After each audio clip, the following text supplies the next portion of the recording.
જય સિયારામ મિત્રો, રામેશ્વર બાપુની વાણી સાંભળો અને ભવિષ્યમાં આ જ બનવાનું છે અને કેવલ ને કેવલ એનો ઉપાય શું છે એ પણ કીધું છે.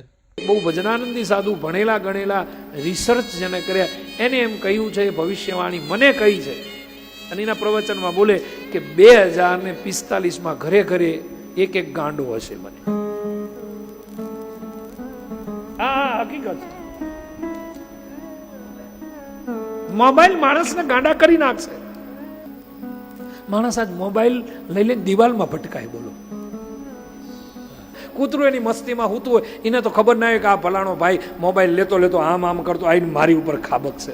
એને તો ખબર ના હોય, કારણ કે દિવાલ સાથે ભટકાવાથી તો માથું ફૂટે છે, એની દવા છે.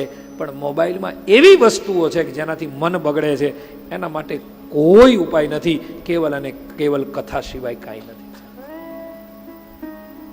દીકરા દીકરીઓને મોબાઈલ આપો, પણ જોવો કે ક્યાં ઉપયોગ કરે છે.